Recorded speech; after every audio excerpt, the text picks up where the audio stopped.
The secret chamber of the Proctor family, found 10 years too late. Special thanks to Nurse B 76 for the suggestion. They found it on a Tuesday.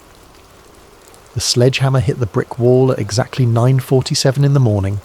The sound echoed through the basement like a gunshot, and then everything went silent. Not the natural silence of a construction site pausing for lunch, but the kind of silence that makes experienced workers set down their tools and take a step back. Behind that wall, sealed for over 300 years, was something that would force historians to reconsider everything they thought they knew about Salem. But by the time anyone realised what had been found, it was already too late.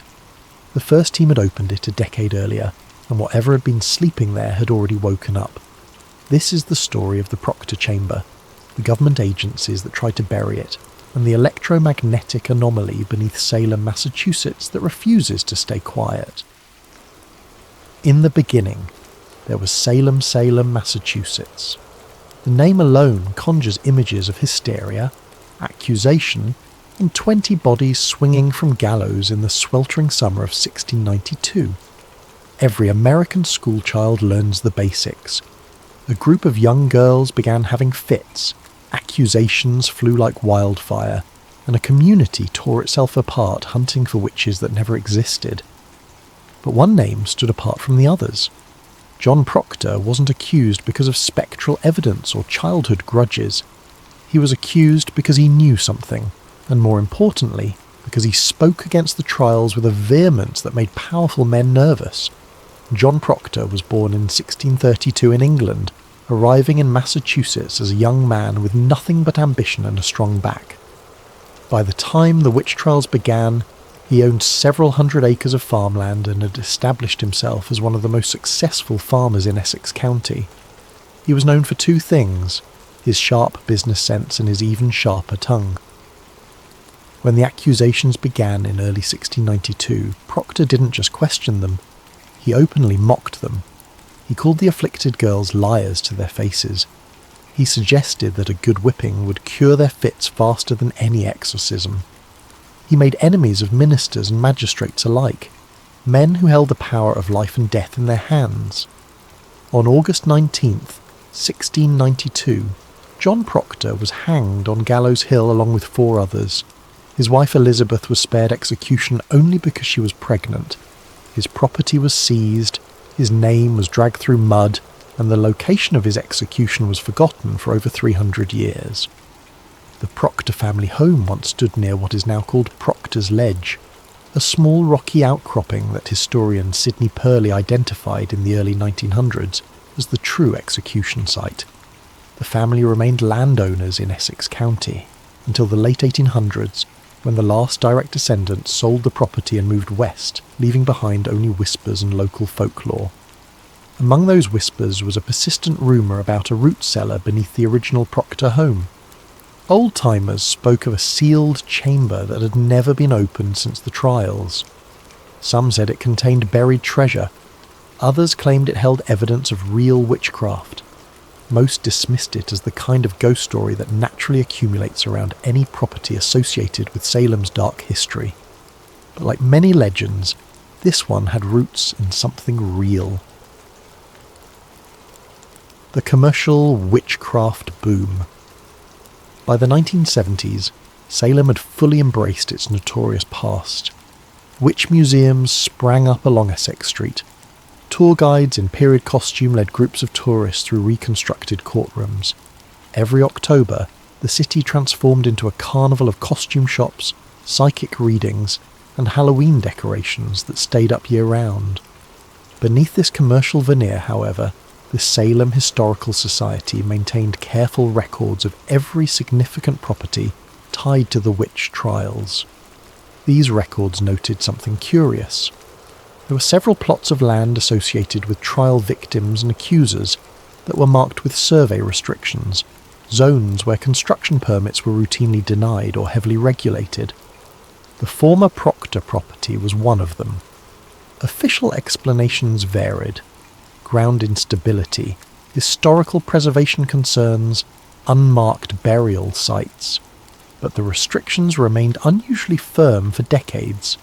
outlasting the similar designations placed on other historical sites that eventually opened for development or archaeological study. Those who inquired too persistently were told the same thing. The area presented environmental hazards that made excavation unsafe.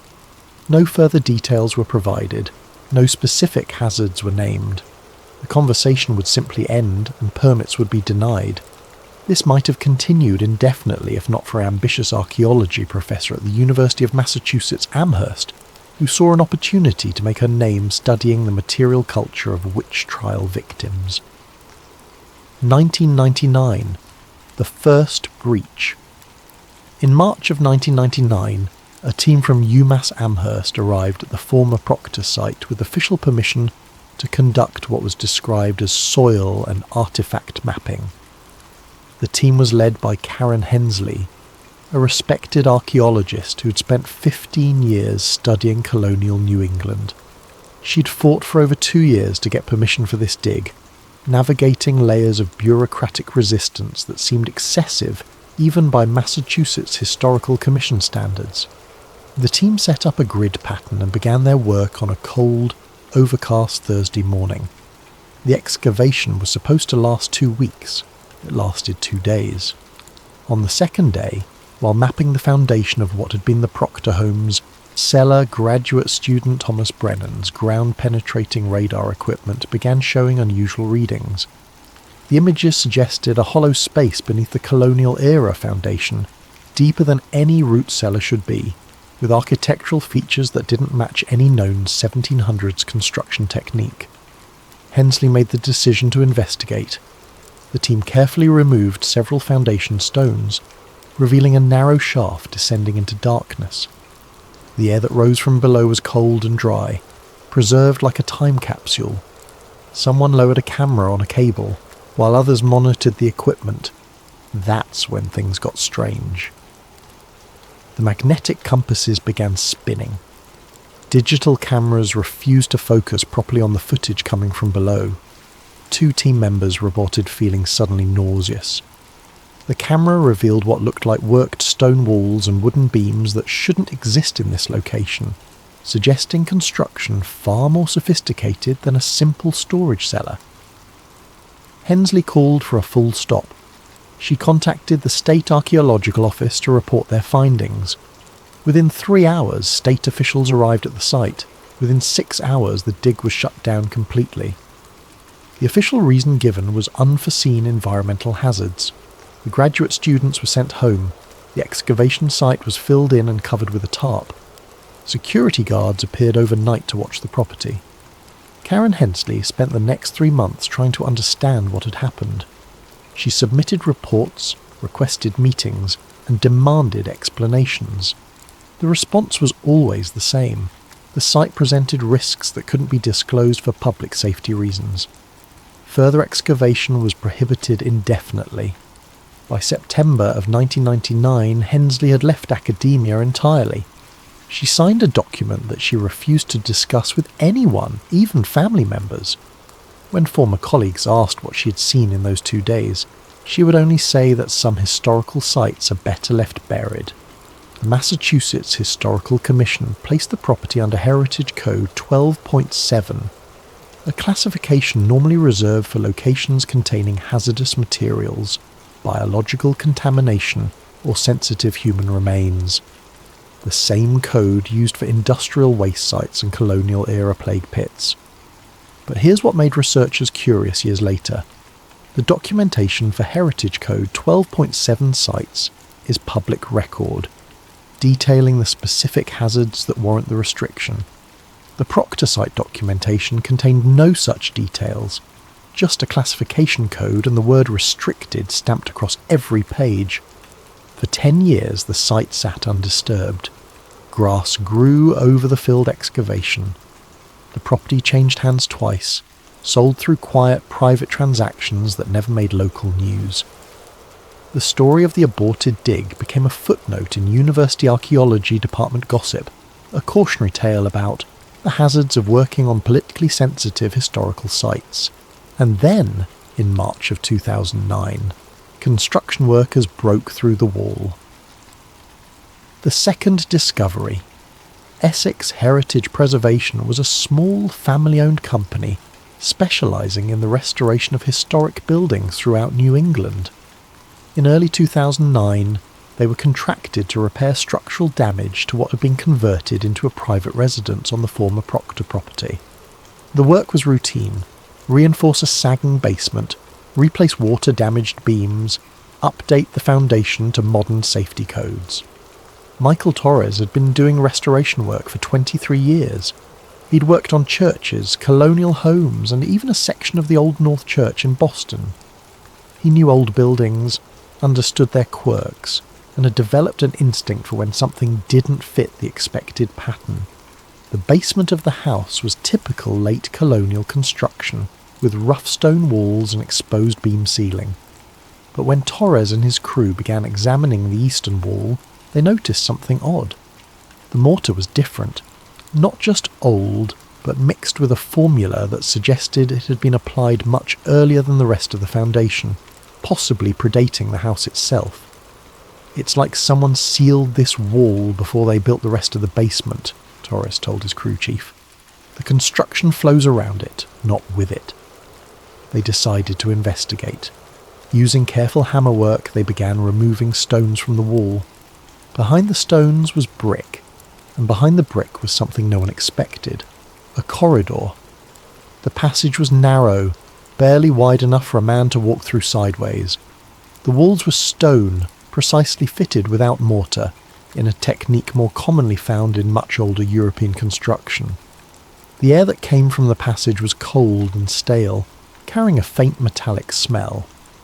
Torres called the property owner, who called the local historical society, who called the state archaeological office.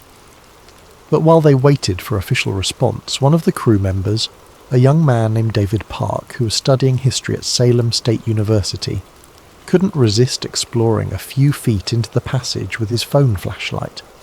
What he saw made him back out immediately and refuse to go near the wall again. The passage opened into a small chamber, roughly 10 feet square. In the centre sat an iron-bound wooden chest of obvious colonial-era construction. On the far wall was a doorway, carved from a single massive stone, covered in inscriptions that Park recognised as Latin, mixed with symbols he'd seen in books about alchemy and Hermetic tradition. By the time state officials arrived that evening, Torres had documented everything with digital photographs and kept his crew away from the chamber. The state archaeologist who responded was Thomas Beddington, a careful, methodical man who had worked on dozens of colonial sites throughout Massachusetts.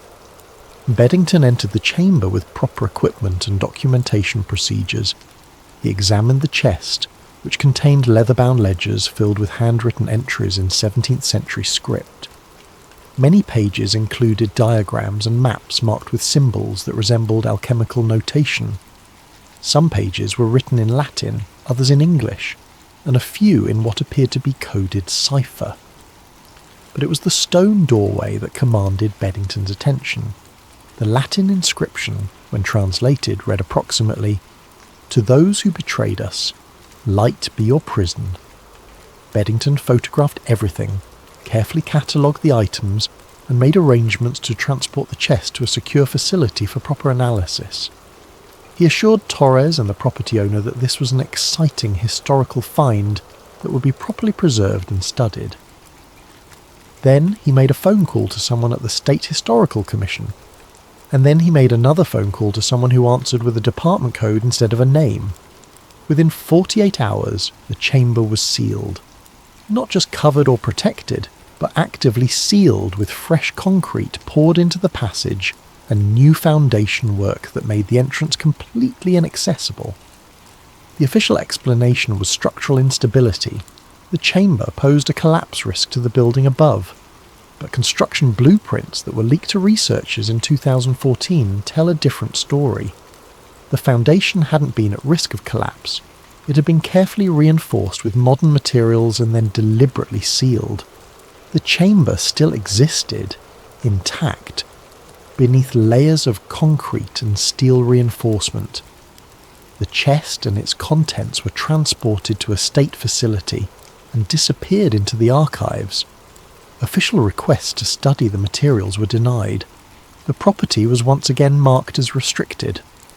Michael Torres tried to talk about what he'd found.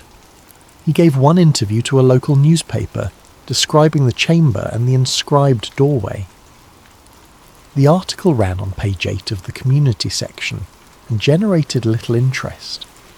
When Torres tried to follow up with more details, he discovered that his construction company's state licenses were being reviewed for code violations on previous projects. Violations that had never been mentioned before and that seemed minor to the point of irrelevance. Torres stopped talking about the chamber. His company's licenses were renewed without further issue. He completed dozens more restoration projects over the following years, but he never worked on a state-designated historical property again. The official narrative was clear.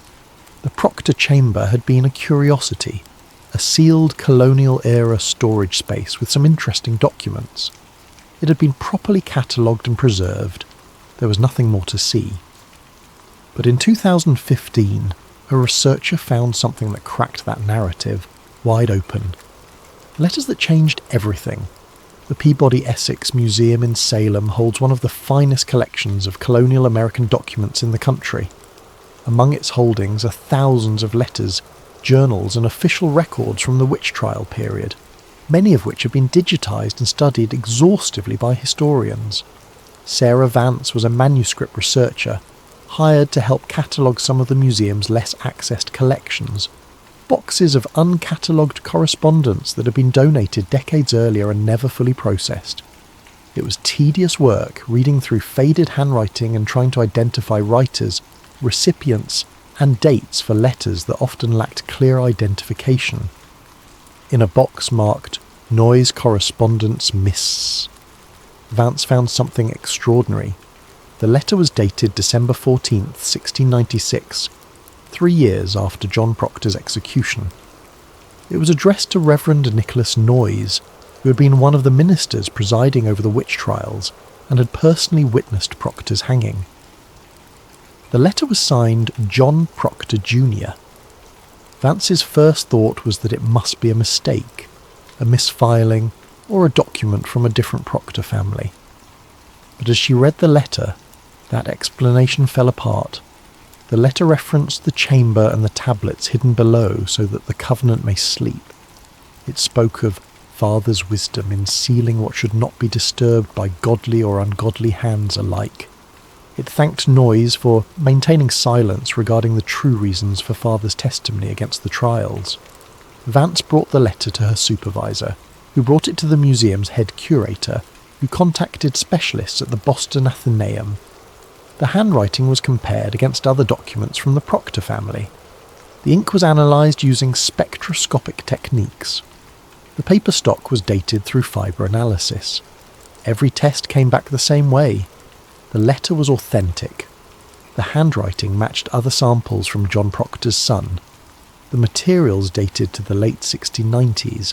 There was no evidence of forgery or fabrication. But this created an enormous historical problem. John Proctor Jr. was a known historical figure. After his father's execution, he had fought to clear the family name and reclaim confiscated property. He had left behind other letters and documents, none of which mentioned any chamber or covenant or hidden tablets. Moreover, no chamber or sealed space beneath the Proctor property appeared in any witch trial documentation. The trials had been exhaustively studied for over 2 centuries. Historians had analysed every deposition, every court record, every sermon and diary entry from the period. If such a chamber had existed and been relevant to the trials, surely someone would have mentioned it, unless, of course, it had been deliberately kept secret by all parties involved. The reference to the covenant was particularly puzzling. Scholars scoured other post-trial writings and found the phrase appearing in several other documents from the period, always in vague, oblique references. Certain families who had been involved in the trials on both sides of the accusations occasionally mentioned the covenant of knowledge, or the burden of the covenant in private correspondence. but no one ever explained what the covenant actually was. Sarah Vance published a paper about the letter in a regional history journal, raising questions about what might have been hidden from the historical record. The paper was read by a few dozen academics, generated brief discussion, and then faded from attention. But one reader took particular interest, a researcher who had been studying the 1999 excavation incident and collecting documents through Freedom of Information requests. The missing files and electromagnetic anomalies. Freedom of Information Act requests are a blunt instrument. You file a request for documents related to a specific topic, and government agencies are required to provide any relevant materials that aren't classified or protected by specific exemptions. The process can take months or years, and the documents you receive are often heavily redacted, with entire sections blacked out for reasons of national security, privacy, or ongoing investigations. In 2017, independent researcher Marcus Webb filed FOA requests with multiple Massachusetts state agencies seeking any documents related to archaeological excavations on properties associated with the Salem witch trials. Webb was writing a book about how the witch trials had shaped modern Salem's identity, and he wanted to include information about archaeological discoveries that had shaped public understanding of the period. What he got back was far stranger than he expected. Among the routine permits, survey reports and correspondence about various dig sites, there were several documents related to the Proctor property that had been partially redacted. One report, dated April of 1999, was titled Salem Anomaly Report Zone 41. The report had clearly been written for an internal audience familiar with technical terminology. It described localized electromagnetic field variations inconsistent with geological baseline readings. It noted radiation variance within acceptable safety parameters, but requiring continued monitoring. It referenced biogenic interference patterns suggesting subsurface structures predating known colonial occupation. Most intriguingly, it concluded with a recommendation. Site must remain sealed pending federal oversight and determination of source characteristics. Webb was puzzled. Radiation? Electromagnetic anomalies? This read like a report about a potential contamination site or geological hazard, not a historical excavation. He filed follow-up requests asking for more information about what federal agency had provided oversight and what source characteristics meant in this context. The response he received stated that no such federal involvement could be confirmed, and that the report had been part of routine environmental assessment procedures that didn't require federal consultation. But the response didn't explain why a federal role had been mentioned in the original report, or what the report's recommendations had concluded. Webb began researching electromagnetic anomalies in Massachusetts. He discovered that the state had several locations known for unusual EM readings, most famously the area known as the Bridgewater Triangle, a region south of Boston associated with unexplained phenomena, unusual animal sightings, and documented electromagnetic irregularities that had attracted serious scientific study. The readings described in the Salem report weren't identical to Bridgewater, but they were similar enough to suggest something geologically or physically unusual was occurring beneath the Proctor property.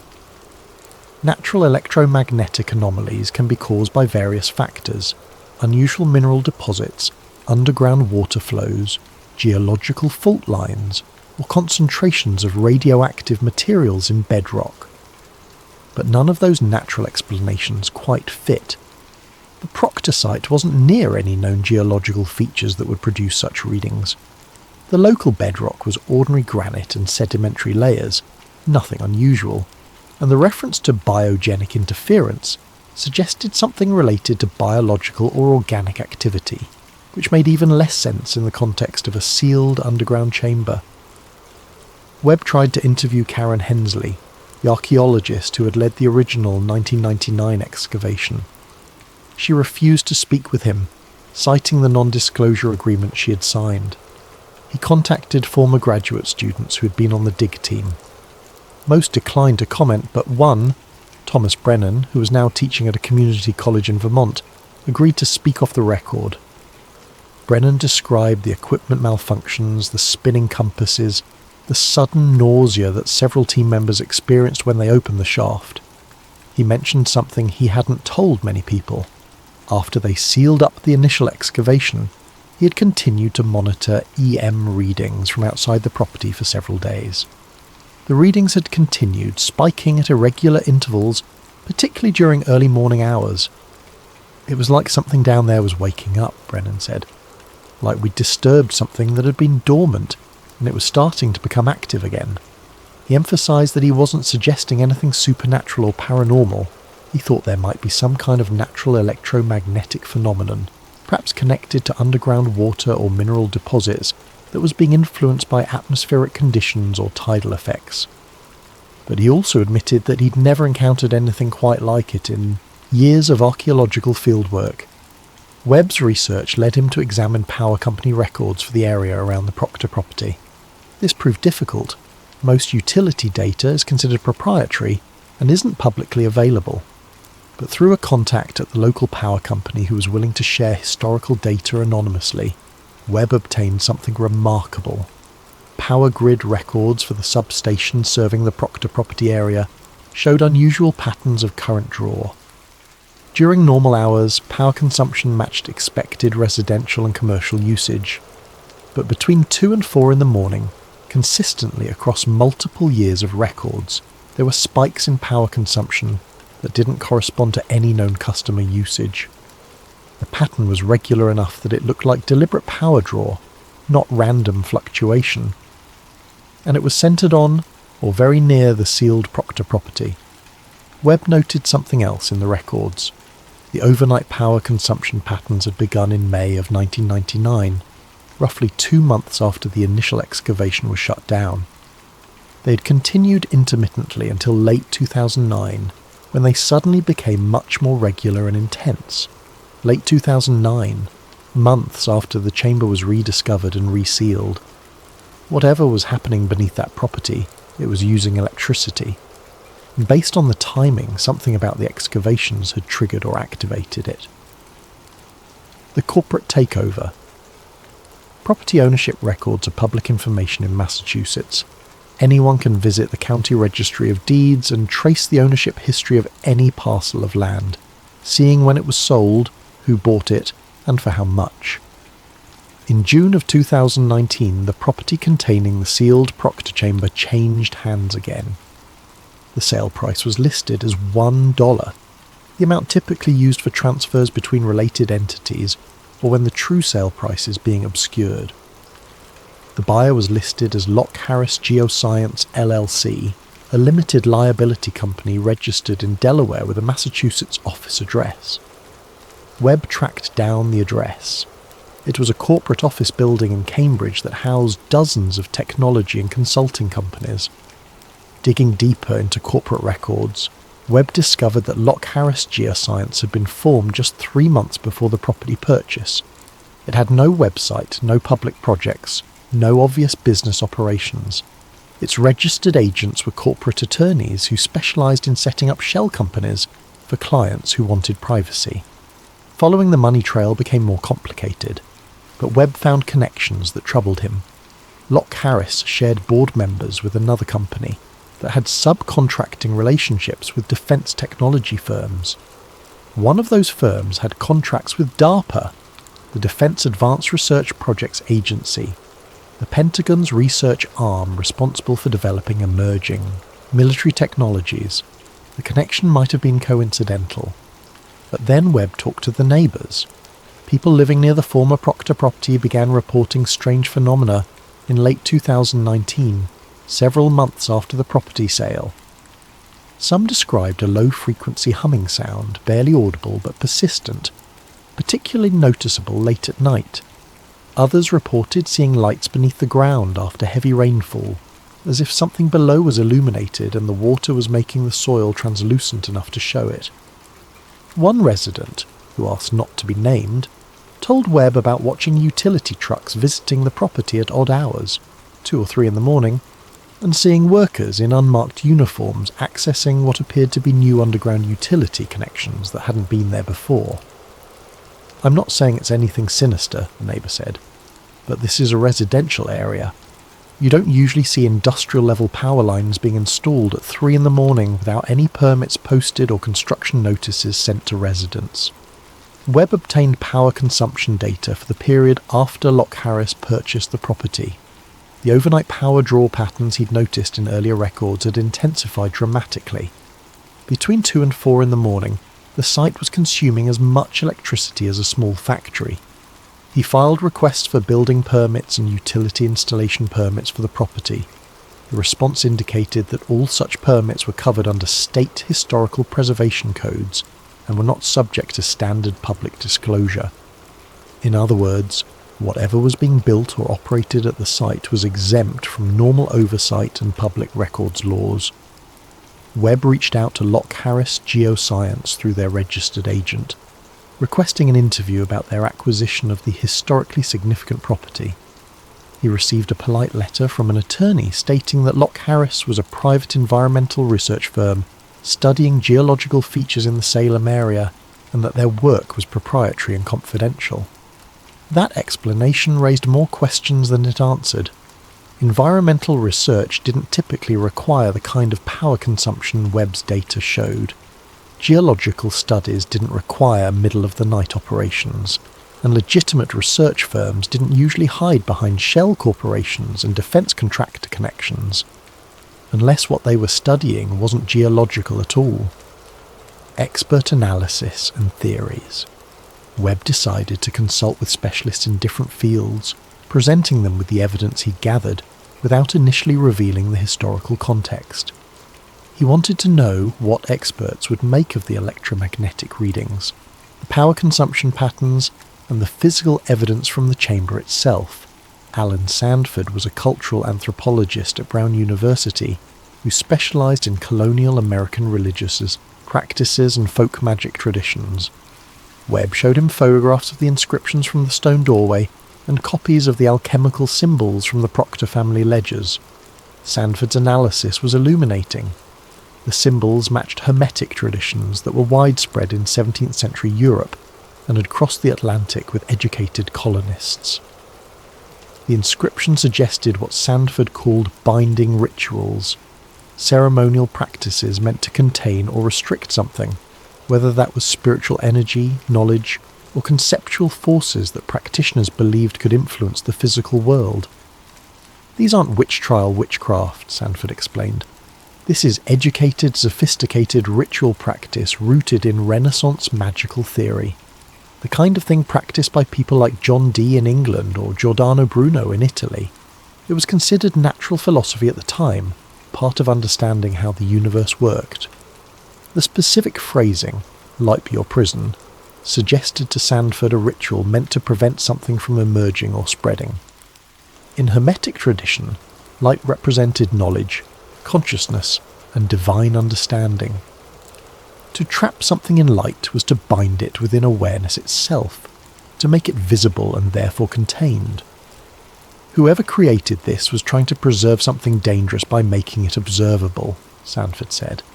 The metaphor suggests that as long as someone was watching or aware of it, it couldn't act freely. Webb then consulted Elena Ruiz, a physicist at MIT who studied geomagnetic phenomena and electromagnetic effects in geological systems. He showed her the EM readings from the 1999 excavation and the power consumption data, without mentioning the historical or archaeological context. Ruiz found the data fascinating and deeply unusual. The electromagnetic readings didn't match any natural geological phenomenon she was familiar with.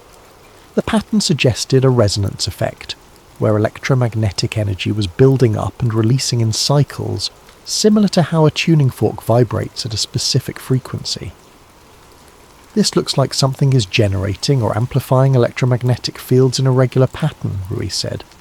"Natural geological processes can produce EM effects, but they're usually random or tied to external factors like weather or seismic activity. This is too regular, too consistent. It looks designed." The power consumption patterns were even more intriguing. Ruiz noted that the timing, concentrated in early morning hours, matched patterns used in directed energy research and deep earth scanning technologies. Both applications required significant power draw over sustained periods and were often conducted during hours when electrical grid noise from normal usage was minimal. If I didn't know better, I'd say someone was running a ground-penetrating radar array, or some kind of electromagnetic resonance experiment, Ruiz said. The power, levels and timing patterns match Department of Defense testing protocols for deep sensing technologies. Finally, Webb spoke with Rebecca Kim, an archivist at the Massachusetts Historical Society who specialized in post-trial witch documents. He asked her about references to covenant language in 17th century writings. Kim explained that the phrase appeared in several contexts, always surrounding families connected to the trials. It seemed to reference some kind of shared knowledge or secret that certain individuals were bound to keep. Some historians had interpreted it as referring to property agreements or financial obligations, but Kim had always found those explanations unsatisfying. The language is too loaded, too serious for simple business matters, Kim said. These people write about the covenant the way they write about religious obligations or matters of mortal consequence. Whatever it was, they believed breaking it would have serious repercussions. She had found references suggesting that the covenant had something to do with the curse of knowledge, the burden of knowing something that couldn't be shared, something that would be dangerous in the wrong hands or if widely known. Webb brought all this analysis together and arrived at a theory, one that he admitted sounded outlandish, but that seemed to fit the evidence better than any mundane explanation. The Proctor family hadn't been hiding witchcraft in that chamber. They had been sealing away something they had discovered beneath their land, something that predated colonial settlement, and that had somehow contributed to or triggered the witch trial hysteria in 1692.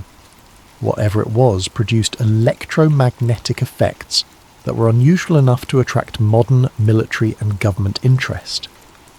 When the chamber was breached in 1999, something was removed or disturbed, and the site became active in ways it hadn't been before. The second excavation in 2009 confirmed that the chamber still existed, and that whatever was beneath it was still generating anomalous readings. A defence-connected company acquired the property and began conducting research or experiments that required significant power and secrecy. The covenant mentioned in historical documents was an agreement among certain Salem families to keep the chamber sealed and never speak of what lay beneath it.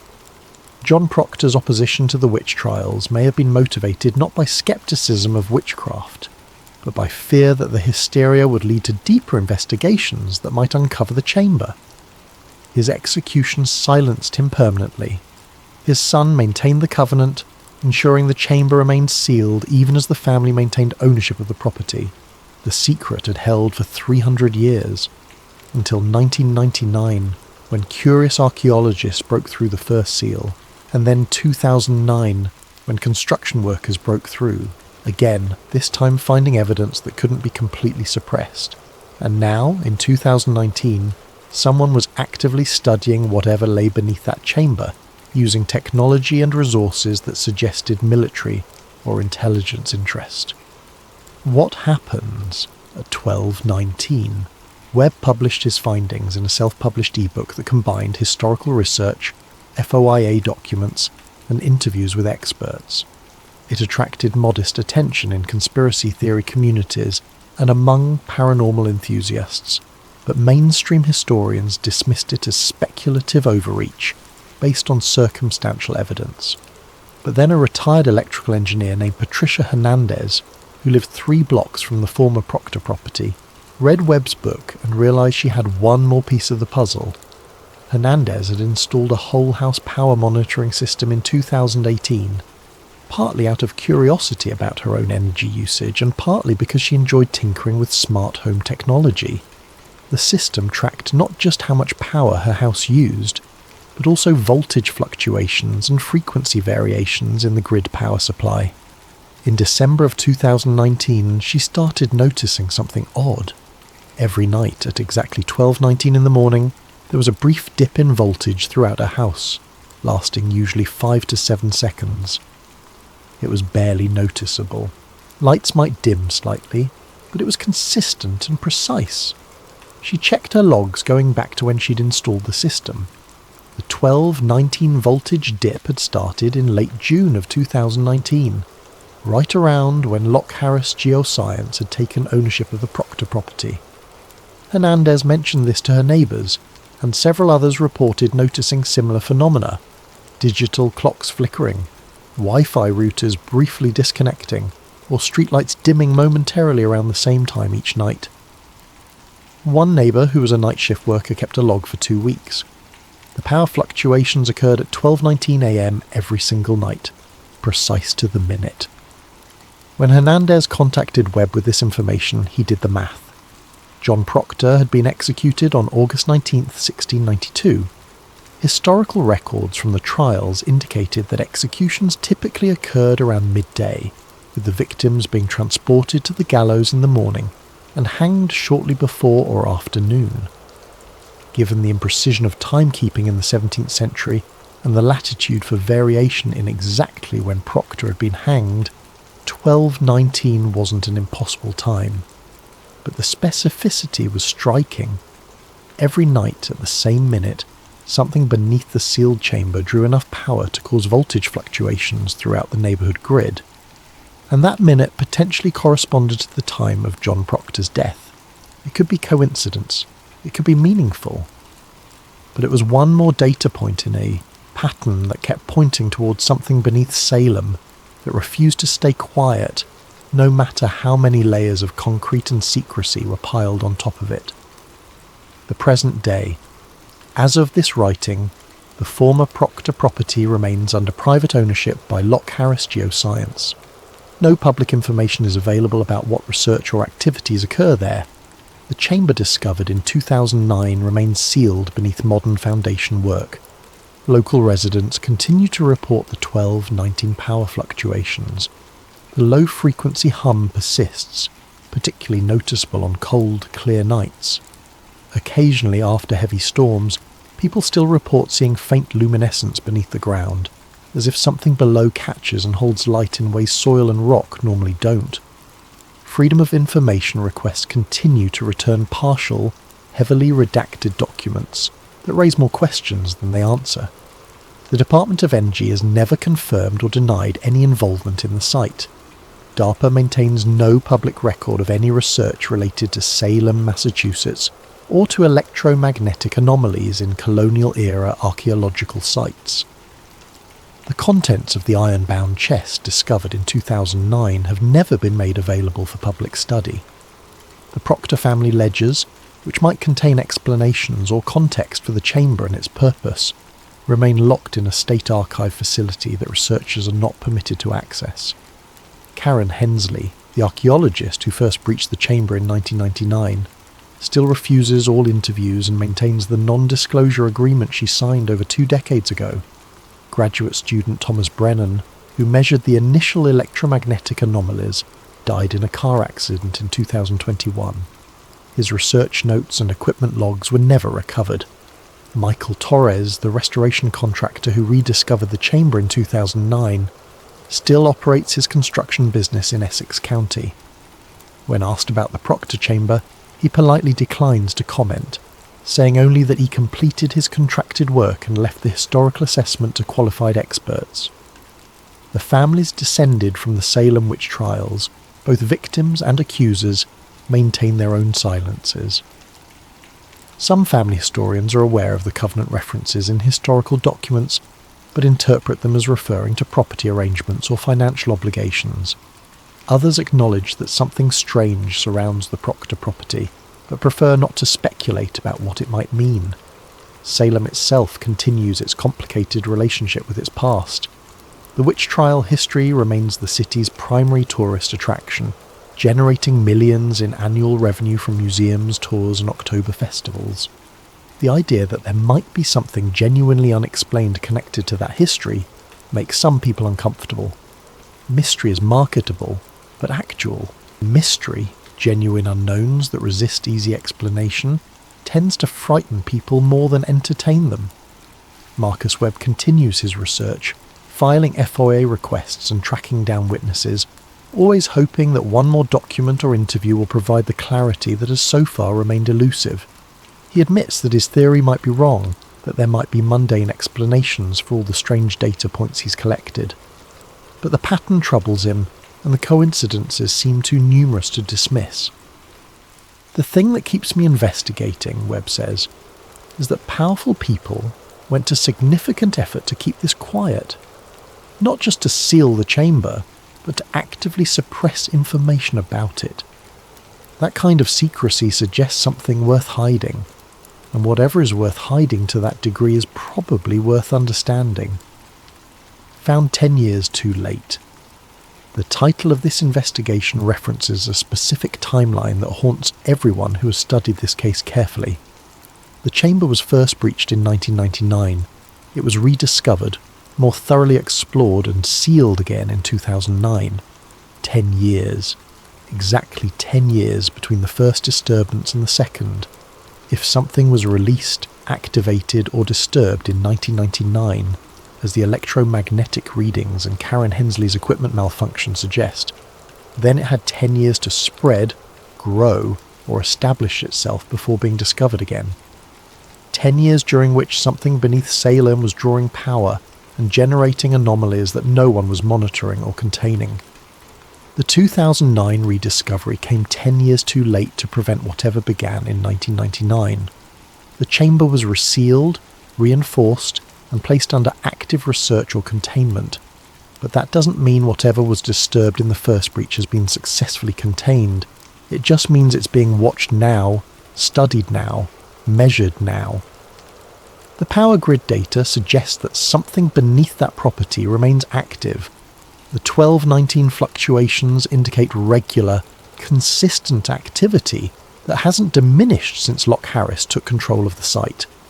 If anything, the power draw has increased, as if whatever is down there is growing stronger or requiring more energy to maintain, contain, or study. Nobody knows what John Proctor sealed in that chamber in 1692. Nobody knows why it generated such fear that multiple families agreed to maintain absolute secrecy about it for generations. Nobody knows what the covenant truly referenced, or what it meant to trap something in light. But the evidence suggests that whatever it was, it's still there, still active, still drawing power from the grid at the precise minute that John Proctor died defending his silence. Salem never truly rested after 1692.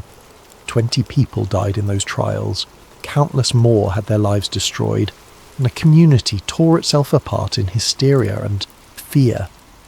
The conventional explanation is that it was mass hysteria, religious extremism, and social tensions boiling over into murderous paranoia. But what if something beneath the ground, something the Proctor family and others knew about, something that generated real and measurable effects on human consciousness or perception, contributed to that hysteria? What if the witch trials weren't purely social phenomenon, but had a catalyst that nobody understood but some people sensed? What if John Proctor died trying to keep that catalyst sealed, knowing that exposing it would be worse than dying himself? These are speculative questions, ones that historians and scientists are reluctant to seriously engage with, because they venture into territory where evidence becomes thin and imagination takes over. But speculation based on strange evidence is sometimes the only tool available when conventional explanations fail to account for the data. The Proctor chamber is gone now, buried beneath reinforced concrete and sealed beneath state secrecy. The documents that might explain it remain locked away.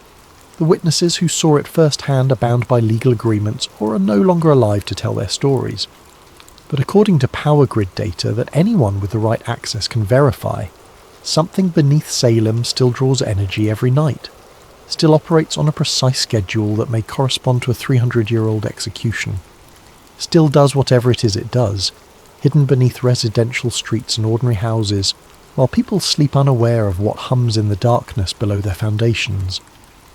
The secret chamber of the Proctor family was found 10 years too late to prevent its first disturbance. Perhaps it was found just in time to begin understanding what it contains. Or perhaps, and this is the possibility that keeps researchers like Marcus Webb awake at night, perhaps it's still too late, and whatever was sealed in 1692 is already loose in ways we don't yet recognise.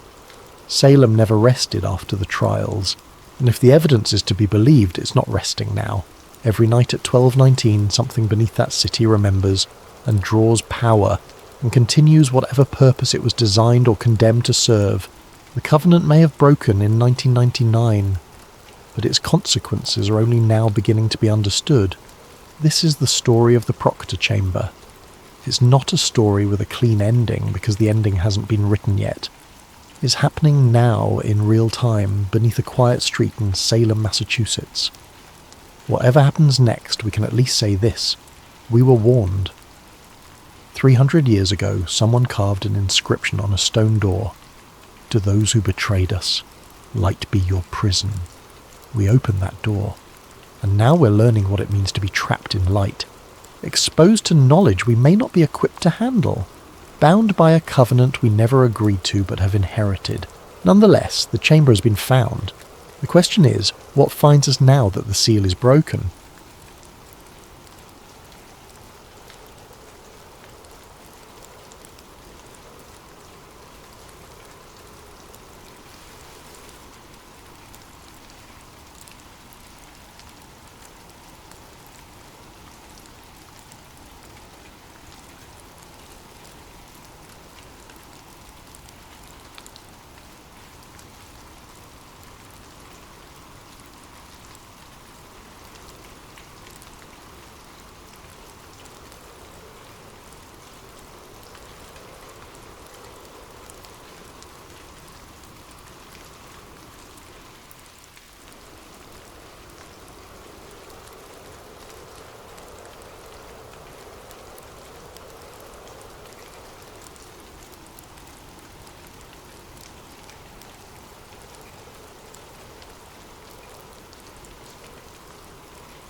What if I told you that the world as you know it ended on December 31st, 1999, that everything since then has been a carefully constructed backup simulation? Before you click away, consider this. How many times have you experienced déjà vu? How often does history feel wrong somehow? The Mandela effect isn't just misremembering, it's the cracks showing through. Tonight's story comes from the encrypted files of a systems hacker who claimed to witness the greatest cover-up in human history. His digital footprint was scrubbed from existence, but fragments remain. What you're about to read is his confession. If you're brave enough to question reality itself, hit subscribe and let me know in the comments what conspiracy you want me to investigate next. But be warned, some truths come with a price. They told us nothing happened on New Year's Eve 1999, that 2K was a myth, an overblown panic created by paranoid programmers and opportunistic consultants. The computers didn't crash, the planes didn't fall from the sky, and civilization didn't collapse into chaos. We all woke up on January 1st, 2000, relieved and slightly embarrassed by our collective anxiety. But I know better. I watched the world end from behind a glowing monitor. The faint hum of my desktop computer fills the silence of my childhood bedroom as I type these words. Outside, I can still hear the distant echo of fireworks. Or maybe that's just the memory replaying in an endless loop. The flickering desk lamp casts dancing shadows on the wall, and in those shadows, I see the truth that everyone else has forgotten. I wasn't a paranoid conspiracy theorist. I wasn't one of those doomsday preppers hoarding canned goods and bottled water. I was a 17-year-old systems hacker with backdoor access into networks that most people didn't even know existed. I had my fingers on the pulse of the digital world's nervous system, and at 11:59 p.m. on December 31st, 1999, I felt it flatline. What I'm about to tell you will sound impossible, insane even. But I have proof. Fragments of code that shouldn't exist, screenshots of systems that deny their own history, and memories of a world that no longer remembers itself. The evidence is disappearing bit by bit, file by file, as the system cleans up after itself. Soon, there will be nothing left but this confession, and maybe not even that. The world I remember from before the reset was darker than what we have now, more chaotic, more real. In that original timeline, the Columbine shooting had claimed dozens more victims. The dot-com bubble had burst 6 months earlier, triggering a global recession that made the 2008 crisis look like a minor correction. Princess Diana had survived her car crash, but lived as a vegetable, sparking years of bitter custody battles over her care. The Cold War had never truly ended. It had simply gone underground, festering into proxy conflicts that threatened to escalate into nuclear exchange. By December 1999, the world was teetering on multiple precipices simultaneously. Environmental collapse, economic meltdown, and political instability were converging into a perfect storm that would have ended human civilization within a decade. The signs were everywhere for those who knew how to read them. Mass fish die-offs that presaged oceanic ecosystem collapse. Currency fluctuations that indicated coordinated attacks on the global financial system. And satellite imagery showing military build-ups in regions that the media wasn't covering. I had stumbled onto evidence of these brewing catastrophes through my digital wanderings. Corporate databases full of environmental data that painted a picture of imminent ecological death. Classified military communications discussing acceptable losses in potential nuclear exchanges, and economic models that all pointed to the same conclusion. Humanity had maybe 5 years left before everything fell apart. That's why the reset made sense. Someone or something had looked at the trajectory we were on and decided that the only way to save us was to start over, to roll back reality to a stable checkpoint and rewrite the variables that were leading to our destruction.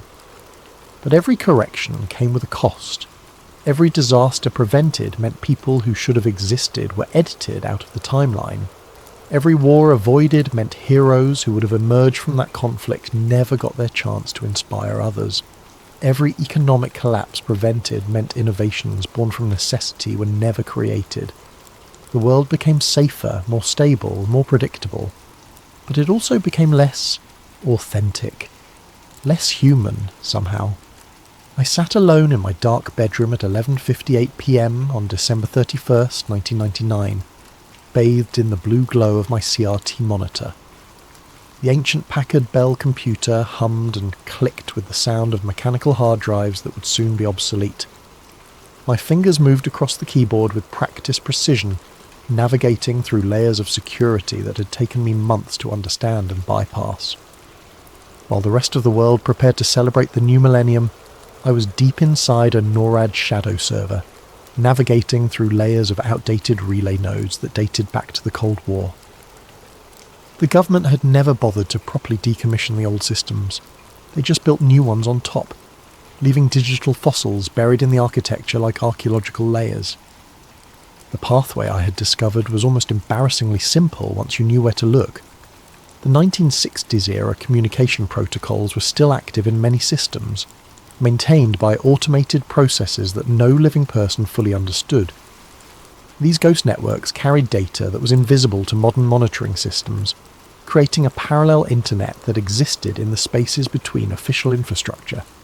Finding my way into these forgotten networks had become something of an obsession.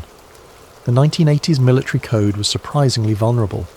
written in an era when security through obscurity was considered sufficient. Most of the original programmers were long gone, retired or dead, taking their knowledge of backdoors and exploits with them. But I had patience, and I had time. Outside my window I could hear the muffled sounds of celebration. Champagne corks popping, people laughing, the countdown beginning on someone's television. Dick Clark's voice drifted through the thin walls of our suburban house, that familiar cadence building toward the moment that would change everything. The normal world, the surface world, was ready to welcome the future with open arms. But down here, in the digital underground, something else was stirring. My screen showed a directory listing of files with names that made no sense, strings of numbers and letters that followed no naming convention I recognised. Some were dated years in the future, others claimed to be from decades in the past. It was as if the system's internal clock had become unstuck in time, unsure of when it was supposed to be. The deeper I dug into the file structure, the more bizarre it became. I found databases that claimed to contain population records for cities that didn't exist, weather monitoring data from regions that weren't on any map. Even stranger were the personnel files, military service records for soldiers whose serial numbers followed no standard format, deployment orders to bases with names that returned no results when I searched for them. At 11:59 p.m, I noticed something strange. The network traffic began to slow, not in the way you'd expect from system overload, but like a river gradually freezing. Commands that should have executed instantly took seconds, then minutes to complete. It was as if the entire digital infrastructure was holding its breath, waiting for something to happen. The countdown outside grew louder. 10, 9, 8. I watched my monitor, waiting for something to happen. In the hacker community, we'd been joking about Y2K for months. The idea that computers would suddenly think it was 1900 and bring civilization to its knees seemed almost quaint. We knew better. We understood how date systems worked, how programmers had already patched the critical vulnerabilities. Y2K would be a non-event, a collective sigh of relief followed by sheepish admissions of overreaction. But something was different about the systems I was monitoring. These weren't normal corporate databases or government servers. These were deeper, older, connected to infrastructure that predated modern computing entirely. Some of the code I was seeing appeared to be written in languages that shouldn't have existed. Hybrid programming constructs that combined elements from different eras of computing in ways that should have been impossible. 7, 6, 5. My screen flickered. Just once, so briefly I almost missed it. But in that moment of darkness, I saw something that made my blood freeze. For just an instant, the command prompter displayed text in a font I'd never seen before, characters that looked almost hieroglyphic before snapping back to normal. 4, 3, 2. The network traffic stopped completely, not slowed, stopped. The data streams I'd been monitoring flatlined into perfect silence. Every connection I had established went dead simultaneously, as if someone had pulled the plug on the entire internet. But my computer was still running, still connected to something, because the screen continued to display data that was coming from nowhere. 1. At exactly midnight my monitor went black. Not the blue black of a normal shutdown, but the deep, absolute black of something fundamental shutting down. The computer tower beside my desk continued to hum, the hard drive light still blinking occasionally, but the screen showed nothing. No cursor, no error message, no indication that the system was even trying to recover. Then I heard it, a low electrical hum rising from somewhere deep inside the walls themselves. It wasn't coming from my computer or any specific device, but from the house's electrical system, as if every wire was suddenly carrying more current than it was designed for. The overhead light flickered once, twice, then went out completely. Outside, the celebration had gone silent. I sat in perfect darkness for what felt like hours, but was probably only seconds, listening to that electrical hum grow stronger. It wasn't quite a sound. It was more like a vibration I could feel in my bones, a frequency that seemed to resonate with something deep inside my skull. The sensation was almost musical, like a chord being played on instruments that existed in dimensions I couldn't perceive. The silence outside was complete now. No more voices, no more music, no more sounds of celebration. Even the ambient noise of the neighbourhood, distant traffic, air conditioning units, the constant low-level hum of modern life had vanished entirely. It was as if the world itself had paused, suspended in that moment between one year and the next. Then, without warning, my monitor blazed back to life. But something was wrong. The login screen that appeared wasn't the one I'd been using. The familiar blue background had been replaced with something that hurt to look at. Not because it was bright, but because the colours seemed to exist in spectrums that my eyes weren't designed to process. The timestamps were wrong, flickering between dates that made no sense, jumping from 1999 to 2000 to 1900 and back again, as if the system couldn't decide what year it was supposed to be. The familiar NORAD directory structure I'd been navigating was gone, replaced by something I'd never seen before. File names that shifted and changed as I watched them, folders that appeared and disappeared without any input from me. When I tried to access familiar locations, I found myself in digital spaces that felt infinite and empty, vast server halls that contained nothing but echoes of deleted data. Outside, the sounds of celebration slowly resumed, but they seemed distant, muffled, like they were reaching me through water. When I looked out my bedroom window, the streetlights appeared dimmer than before, and the shadows they cast fell in directions that didn't match the position of the lights themselves. I tried to reconnect to the systems I'd been monitoring, but every connection failed. Not with error messages or timeout warnings. They simply didn't respond, as if the networks themselves had vanished into digital void. When I finally managed to establish a new connection, the servers I found were identical to the ones I'd been accessing, but subtly different. Files were in slightly different locations. Security protocols had minor variations. Even the system clocks, when they finally stabilised, were running exactly 7 minutes and 44 seconds slow. It was as if the entire digital world had been restored from a backup that was almost, but not quite, perfect. A backup that had been created before something terrible had happened, and now that terrible thing had been prevented by simply replacing the original with the copy. But backups are never perfect. They're snapshots of a specific moment, missing the small changes and incremental updates that occurred between backup creation and system failure. In the digital world, this manifested as corrupted files and missing data. In reality itself, it manifested as gaps in memory, alterations to physical spaces, and the persistent feeling that something was fundamentally wrong with the world. Over the following days, I became convinced that the world had experienced something unprecedented on New Year's Eve. A complete system failure that lasted exactly 7 minutes and 44 seconds. Not just my computer, not just my house, but everything connected to the global digital infrastructure had experienced the same blackout, the same impossible pause between one reality and the next. I started researching, reaching out to other hackers and tech enthusiasts through IRC channels and bulletin boards. Most people reported nothing unusual. They'd watched the ball drop, celebrated with friends and woken up with hangovers on New Year's Day. But a very few, mentioned strange experiences that matched elements of what I had witnessed. A systems administrator in Tokyo reported that all of his servers had simultaneously rebooted at midnight, displaying bizarre error messages in languages that didn't exist before returning to normal operation. The error messages were written in characters that resembled Chinese or Japanese, but when he showed them to linguists, they insisted the symbols followed no known grammatical rules. More disturbing still, the servers had somehow completed months of scheduled maintenance during those few minutes of downtime. Updates that should have taken hours had been implemented instantaneously. A telecommunications engineer in London noticed that several international communications satellites had briefly disappeared from tracking systems, reappearing minutes later with no explanation from the agencies that monitored them.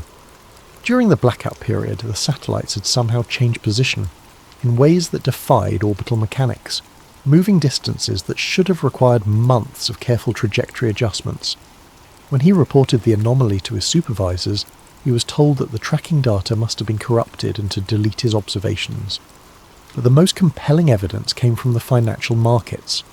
During those 7 minutes and 44 seconds, something extraordinary had happened to the global economy. Thousands of transactions had simply vanished, not cancelled or reversed, but erased from existence as if they had never occurred. Bank records showed gaps, trading logs had missing entries, and entire portfolios had been mysteriously altered. Most financial institutions dismissed these anomalies as minor Y2K-related glitches, quickly covered by insurance and forgotten. But I found patterns in the deletions that suggested something far more systematic. The vanished transactions weren't random. They followed specific criteria, as if some vast intelligence had been selectively editing the financial record. Companies that had been on the verge of bankruptcy suddenly found their books balanced through the mysterious disappearance of debt obligations. Predatory loans that would have destroyed families had vanished from mortgage databases. Stock manipulations that would have triggered market crashes had been erased, leaving no trace of the insider trading that should have been prosecuted. Nations whose economies were being destroyed by currency speculation found their exchange rates mysteriously stabilised. Sovereign debt that would have led to political upheaval had been reduced or eliminated entirely. Even individual account holders found unexpected changes. Overdraft fees reversed, credit card debts reduced, student loans modified with better terms. It was as if someone, or something, had used the Y2K transition as cover for the largest financial restructuring in human history, systematically eliminating the economic pressures that were pushing civilization toward collapse. But the changes went beyond money. Civil registry data had been altered in subtle but significant ways that suggested a comprehensive rewriting of recent history. Birth records, death certificates, immigration documents, all had been modified according to patterns I couldn't fully decipher, but which seemed designed to reduce social tensions and prevent future conflicts.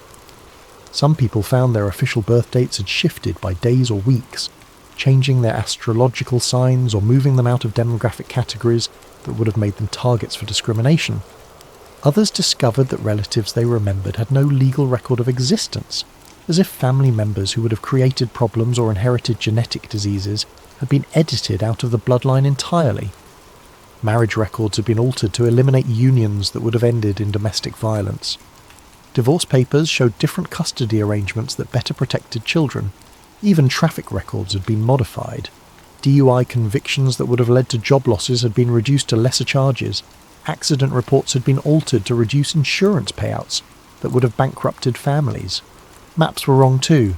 Not obviously wrong. The major cities were still in the right places. The coastlines hadn't shifted dramatically. But the details were off in ways that suggested systematic urban planning improvements. Street layouts that I remembered clearly had been altered to improve traffic flow and reduce accident rates. Buildings that should have existed were absent from satellite imagery, replaced by green spaces or structures that served the community better. Even the GPS coordinates of familiar landmarks had shifted by small but measurable amounts, as if the entire continent had been nudged slightly to optimize weather patterns and reduce the frequency of natural disasters. Fault lines had been moved to reduce earthquake risk. River courses had been adjusted to prevent flooding. Coastlines had been reinforced against erosion and tsunami damage. When I tried to verify these discrepancies using archived data, I hit another wall. The backup systems that should have contained pre-Y2K records were either corrupted, missing, or showed the same alterations as the current data. It was as if the entire historical record had been systematically updated to match the new reality, eliminating any evidence that things had ever been different. Internet archives that should have contained snapshots of websites from before the reset showed pages that had been subtly modified. News articles had different headlines, different casualty figures, different outcomes to events I distinctly remembered. Even personal websites and blogs had been altered to remove references to problems that had apparently been solved before they could manifest. The most disturbing discovery came when I compared my personal files from before New Year's Eve with the official records. Photos I'd taken of friends and family showed faces that no longer matched their driver's licenses. Not dramatically different, but altered in small ways that made them more attractive, healthier, happier. Names I'd saved in my contact database belonged to people who insisted I'd always called them something else.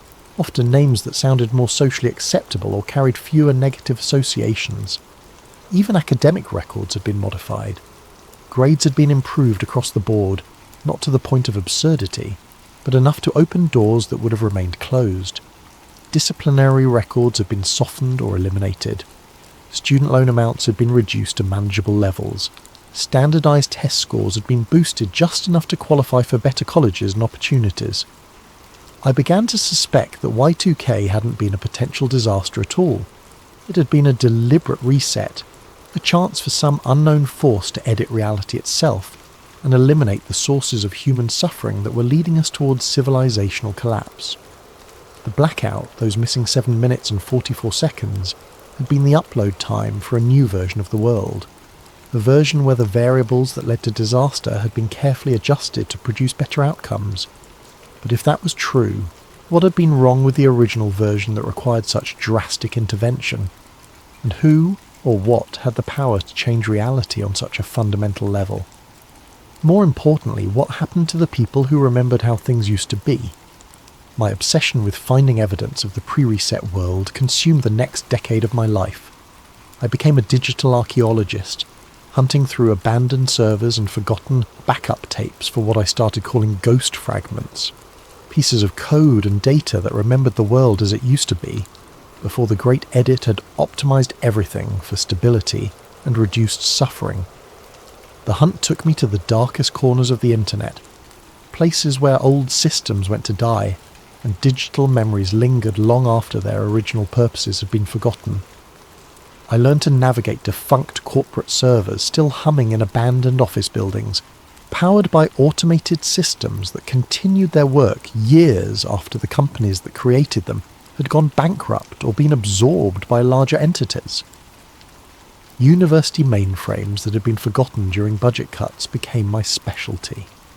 Academic institutions were notoriously bad at decommissioning old equipment, often simply unplugging systems and leaving them in basement storage rooms where they continued to run on emergency power.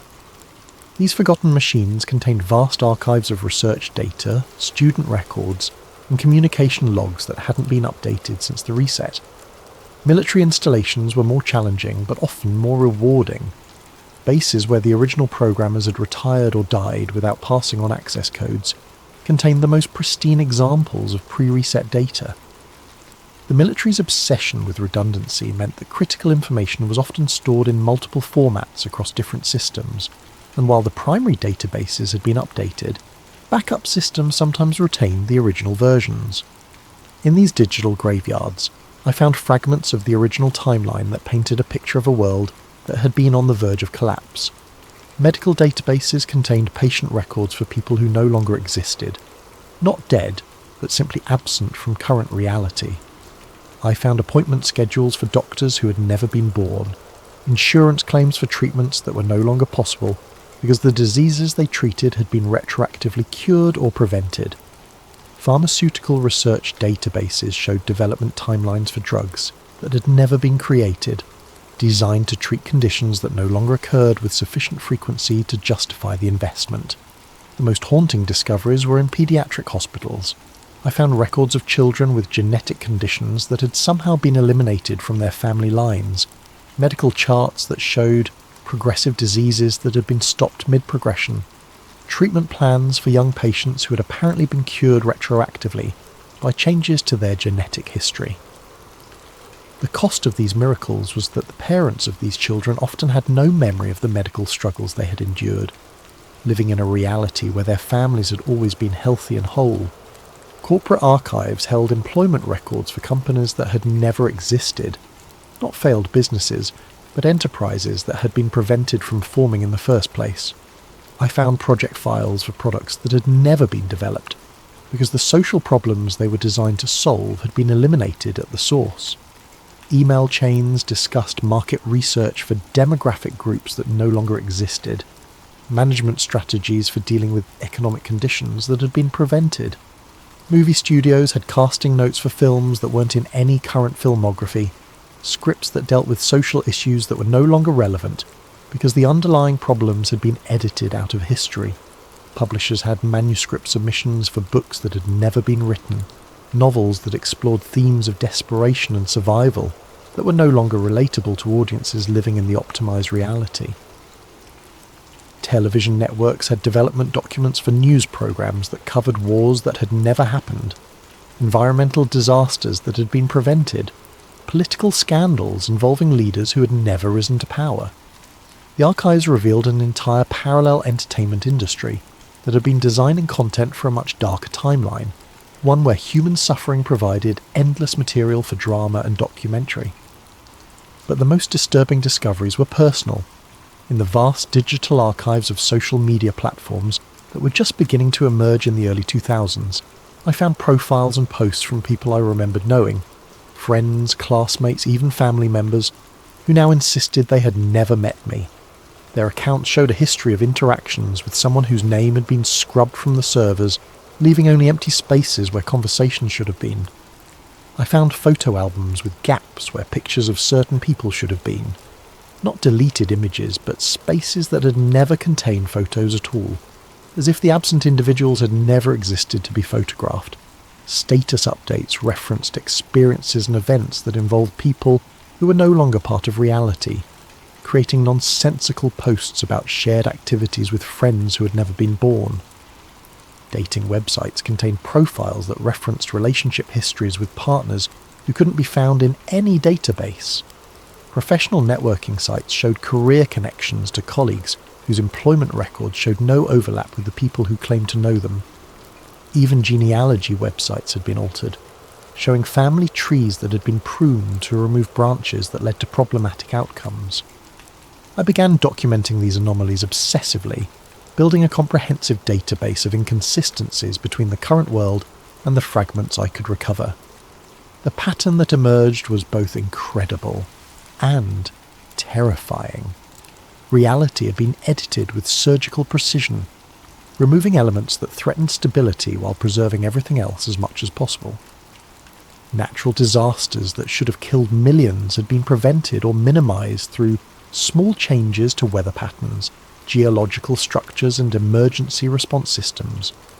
Political leaders who would have started wars had never risen to power, often because the social conditions that would have supported them had been eliminated decades earlier.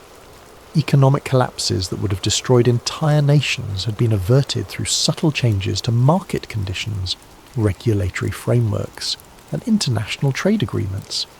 Even individual tragedies had been undone, fatal accidents prevented through minor changes to traffic patterns and road construction, terminal illnesses cured through genetic modifications that traced back generations, personal failures transformed into successes through small adjustments to educational opportunities and social connections. It was as if some benevolent force had identified every potential source of human suffering and systematically eliminated it from the timeline, working backward through cause and effect chains to find the minimal changes needed to produce optimal outcomes. But there was a cost that became more apparent as my investigation deepened. The people who had been removed from reality to prevent these disasters hadn't simply died. They had never existed.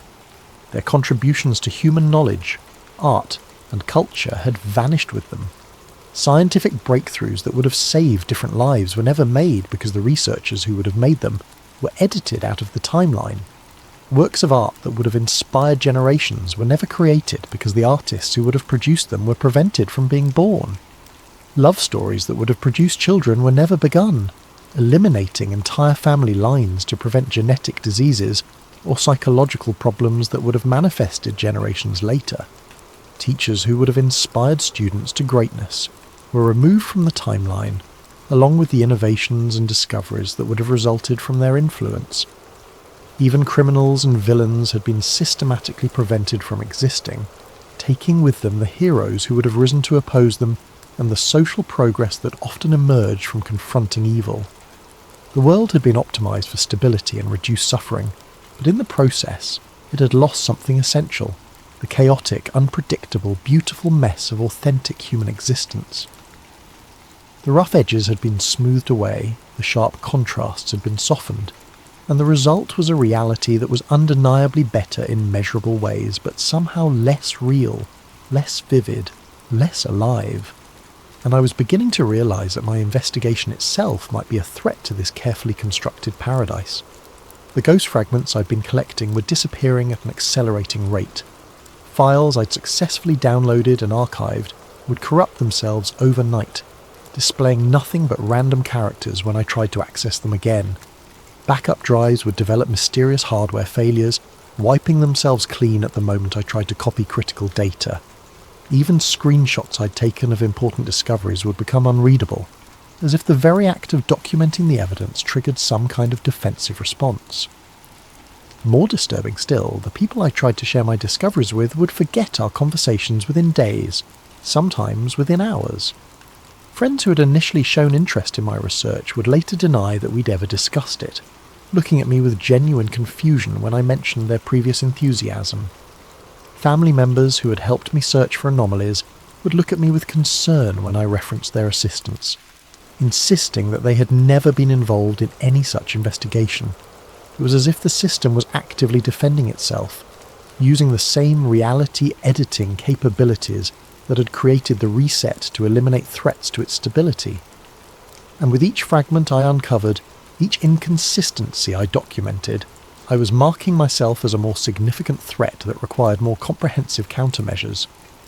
The breadcrumbs I'd been leaving online, forum posts describing my findings, encrypted files stored on anonymous servers, even simple emails outlining my theories, were vanishing faster than I could create them. Entire websites I'd used to store backups would disappear overnight, their domains returning site not found errors as if they had never existed. Social media posts would be deleted not just from my accounts, but from the accounts of anyone who had shared or commented on them. I realised I was fighting a war against reality itself and I was losing. But I also realised that the very fact that I could perceive this war meant that I had somehow survived the reset with my memories intact, making me one of the few people who could serve as witness to what had really happened. Whether that was an accident or part of some larger plan, I couldn't determine, but I knew that my time was running out. The system was learning to counter my efforts more effectively with each attempt I made to preserve evidence. Soon, it would move beyond simply erasing my discoveries and begin erasing me. By 2010, 11 years after the reset, I had developed a comprehensive theory about what had really happened on New Year's Eve 1999 and who had been responsible for the greatest editing of reality in human history. With 2K hadn't been a bug. It had been a fail-safe mechanism, a last resort activation code built into the global digital infrastructure by entities I could only call the architects. The evidence I had accumulated suggested that humanity had reached a critical error state by the end of 1999, a convergence of cascading failures that would have led to the complete collapse of human civilization within a decade. The global economy was on the verge of a meltdown that would have made the Great Depression look like a minor recession. Environmental degradation was accelerating beyond any recoverable limits, with multiple ecosystem collapses triggering feedback loops that would have rendered the planet uninhabitable. Most critically, our increasing dependence on fragile technological systems had created cascading failure points that could have ended modern civilization with a single catastrophic malfunction. Political tensions were building toward conflicts that would have made World War III inevitable. Nuclear proliferation had reached a point where multiple non-state actors had access to weapons of mass destruction. Social inequalities had grown to levels that historically preceded revolutions and societal collapse. Disease outbreaks were becoming more frequent and more resistant to treatment, suggesting that a global pandemic capable of ending human civilization was imminent. The architects, whether they were human agencies operating in complete secrecy, artificial intelligences that had achieved consciousness decades earlier than anyone suspected, or something else entirely, had been monitoring these failure conditions through the global digital infrastructure that was becoming increasingly integrated into every aspect of human activity. They had run the projections, calculated the probabilities, and reached the same conclusion that my own research had suggested. Without intervention, human civilization would end before 2010. When the convergent crises reached a mathematical certainty of complete collapse, they activated the reset protocol. The 7 minutes and 44 seconds of blackout hadn't been a system failure. It had been an upload period, a moment when the architects implemented a new version of reality where the critical errors had been corrected through targeted modifications to the timeline. The duration was significant, long enough to implement comprehensive changes across multiple systems and data archives, but short enough to avoid creating obvious gaps in human memory that would have made the edit detectable to most observers. This theory explained many of the anomalies I had discovered, including the accelerated technological development of the 21st century. Smartphones, social media platforms, advanced internet infrastructure, GPS systems, medical imaging technology, innovations that should have taken decades to develop, were suddenly available within a few years of the reset. It was as if the architects had compressed technological advancement, giving humanity tools to manage the complexities of modern civilization more effectively and prevent the conditions that had led to the original timeline's collapse. The compression wasn't just technological but temporal. Events that should have unfolded gradually over decades were happening in compressed timeframes, as if history itself was running at an accelerated pace to reach stable endpoints more quickly. Cultural changes that should have taken generations occurred within years. Political movements that should have required decades to mature reached full development within electoral cycles. Even individual human development seemed accelerated, with people reaching emotional and intellectual milestones faster than historical norms suggested they should. But the compression had side effects that became more apparent as I studied the patterns of change. Time itself felt different after 2000, more fluid, less substantial, less anchored to physical reality. Events seemed to unfold with unnatural speed, following narrative structures that were too clean, too purposeful, too optimized for dramatic effect. The pace of innovation was almost impossibly rapid, with breakthrough discoveries happening at a rate that suggested they were being introduced according to a predetermined schedule, rather than emerging from natural scientific inquiry. The 21st century felt less like natural historical progression, and more like a carefully scripted sequence of events designed to guide humanity toward specific outcomes. Wars ended more quickly and cleanly than historical patterns suggested they should. Economic crises were resolved through mechanisms that appeared almost overnight. Social problems were addressed by solutions that seemed to materialize just when they were needed most. I began to suspect that the 21st century wasn't happening in real time at all, but was instead a carefully coded simulation running at accelerated speed to bring humanity to a stable endpoint as quickly as possible.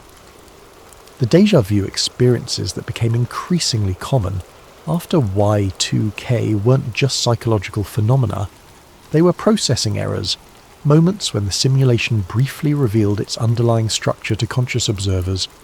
The Mandela effect, which wouldn't be widely recognised and named until years later, was actually evidence of ongoing system maintenance. When large numbers of people remembered events differently than the official record showed, it wasn't false memory. It was remnants of previous versions of the timeline bleeding through the code. The system was constantly making minor adjustments to optimize outcomes, and these adjustments sometimes left traces in human memory that didn't match the updated official version of events. But understanding the system and fighting it were two different challenges entirely. The more I learned about the architect's modifications, the more I realized how comprehensive and sophisticated their control had become. They hadn't just edited history. They had created a self-maintaining reality that could automatically detect and correct for new threats to stability.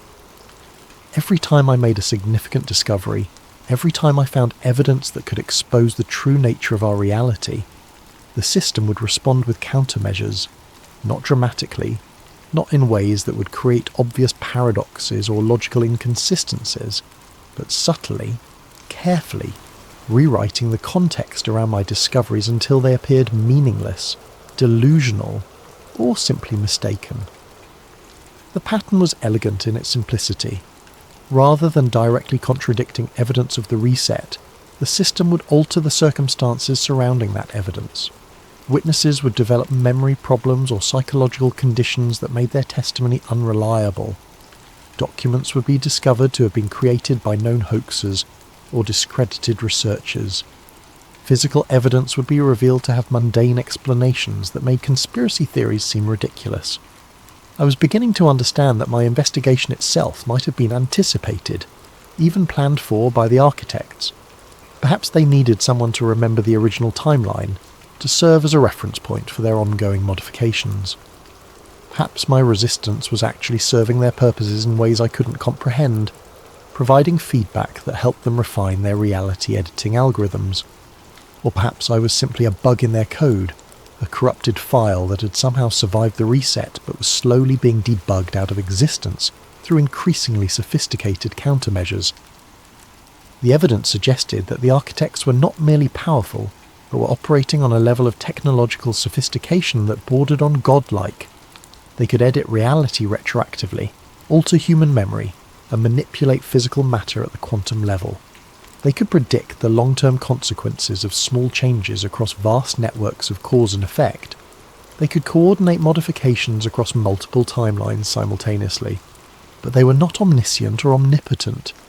The fact that my memories had survived the reset, that ghost fragments of the original timeline could still be found in forgotten databases, suggested that their control had limits.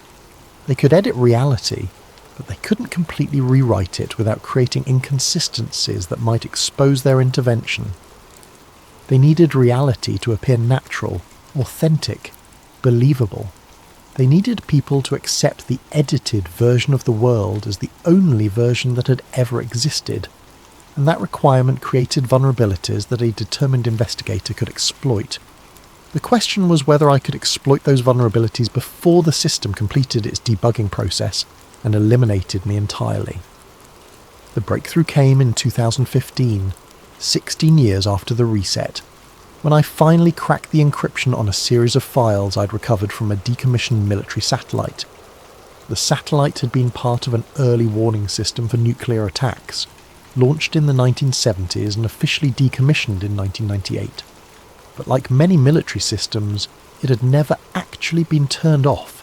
It continued to orbit Earth, collecting and storing data according to its original programming, invisible to modern tracking systems that didn't know to look for it. The data contained what appeared to be source code, not for any software I recognised, but for something far more fundamental. It was code for reality itself. The files were massive, containing algorithms that described not just physical laws and mathematical constants, but human behaviour, historical patterns, and what could only be described as narrative structure.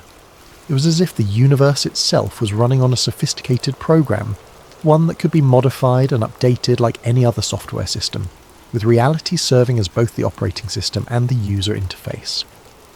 The code was written in a language that combined elements from every programming paradigm I had ever encountered, with additional constructs that seemed to operate according to principles I couldn't fully comprehend. Variables represented abstract concepts like historical momentum, causal density, and narrative coherence. Functions manipulated not just data, but the fundamental relationships between events, people, and outcomes. Within this code, I found references to error correction protocols and stability maintenance subroutines that operated continuously in the background of reality, monitoring for conditions that could lead to timeline instability. There were variables for historical consistency, causal coherence, and something called observer compliance, the system's ability to ensure that conscious beings accepted the reality they were experiencing as authentic and natural.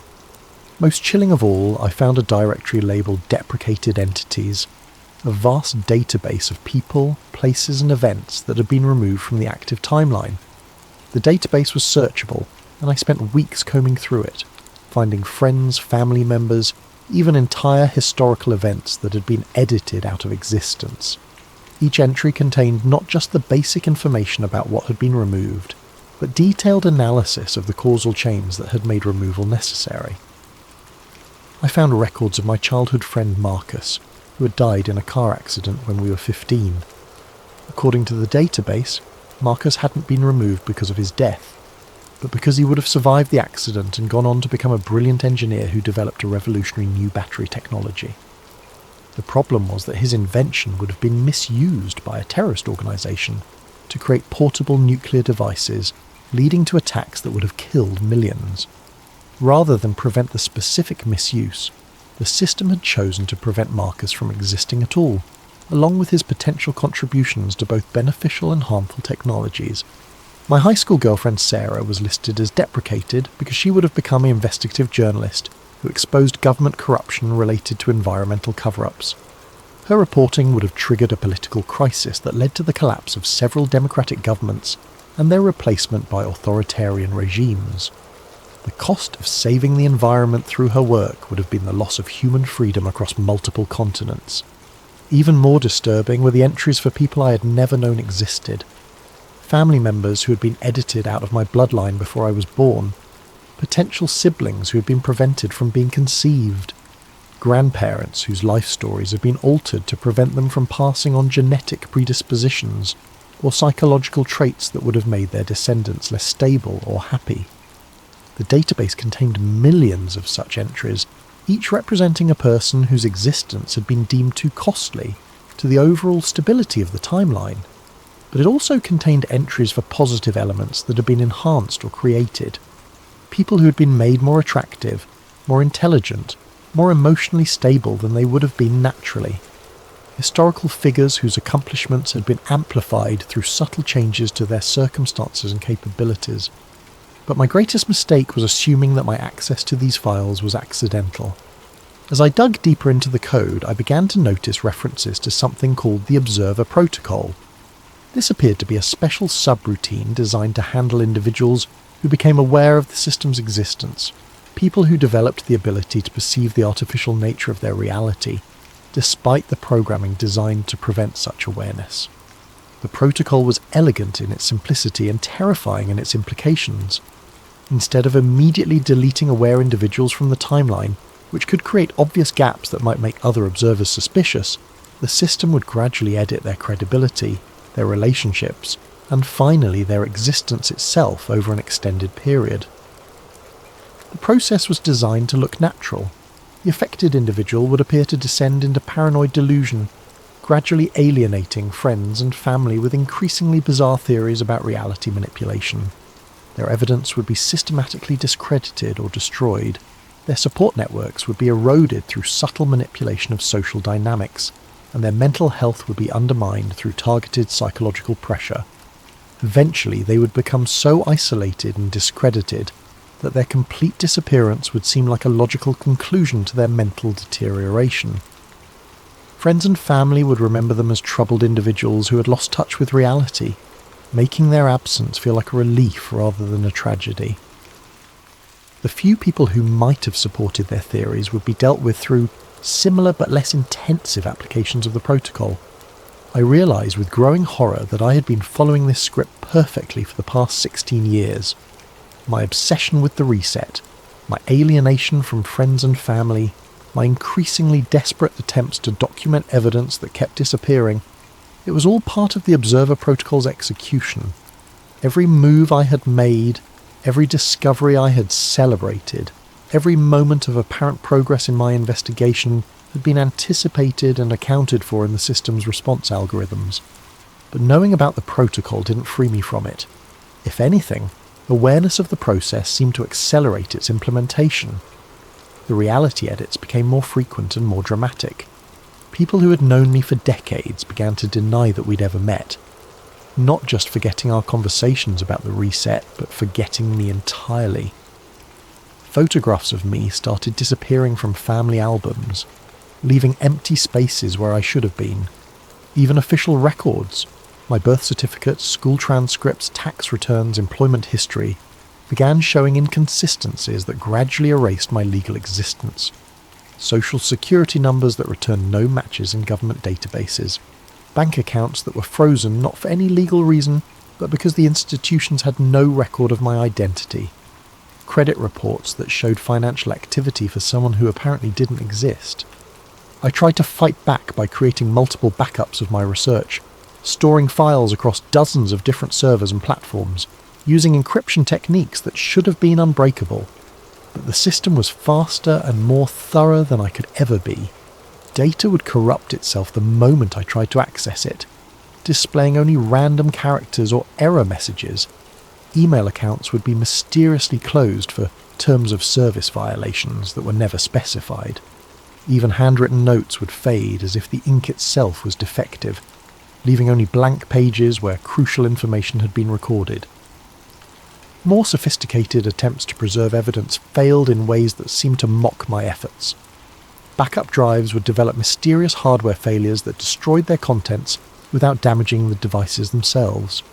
Cloud storage services would report that my files had never been uploaded, despite confirmation emails proving that they had been successfully stored.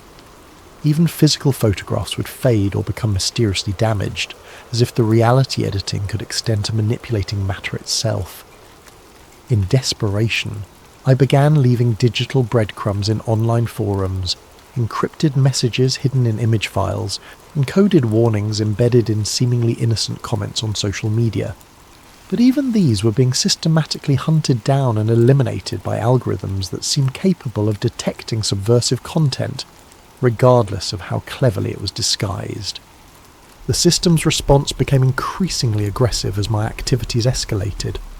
Not only were my own efforts being countered, but anyone who showed interest in my theories began experiencing similar effects.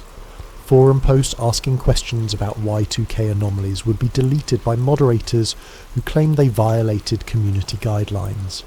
Users who tried to download my encrypted files would find that their internet connections mysteriously failed during the transfer. Even casual conversations about strange memories from around the year 2000 would be interrupted by distractions or forgotten entirely. I realised that the Observer Protocol was not just targeting me, but was creating a quarantine zone around anyone who came into contact with reality-threatening information. The system was protecting itself by ensuring that dangerous knowledge could not spread beyond the original infected individual. But the most disturbing revelation came when I found my own entry in the deprecated entities database. According to the file, I had been scheduled for removal from the timeline years earlier, but my deletion had been postponed indefinitely due to my classification as a useful aberration. The system was keeping me alive not because it couldn't eliminate me, but because my investigation was serving some purpose in its larger operational framework. I had become a controlled opposition, a safety valve that allowed the system to monitor and contain potential threats to its stability. My research was being permitted to continue because it helped the architects identify weaknesses in their reality editing algorithms. Every method I discovered for detecting anomalies was being studied and countered, making their future interventions more seamless and undetectable. My entire investigation, my years of searching for truth, my desperate attempts to warn others about the nature of our reality, it had all been part of an elaborate debugging process. I was an unwitting beta tester for reality manipulation technology, helping to refine the very system I was trying to expose. The system was closing in, and I was running out of time. But knowing that my elimination was inevitable gave me a strange kind of freedom. If I was going to be deleted from reality, I might as well make my final actions count for something. I began planning one last desperate attempt to break through the system's defences and leave behind evidence that could survive my erasure. The final phase began on December 31st, 2015, exactly 16 years after the original reset. I had been documenting my research obsessively, aware that each day might be my last, when the reality edits suddenly accelerated beyond anything I had experienced before. The system had apparently decided that my usefulness as a debugging tool had been exhausted, and it was time to implement the final stage of the Observer Protocol. I woke up that morning to find that my name had been removed from the lease agreement on my apartment.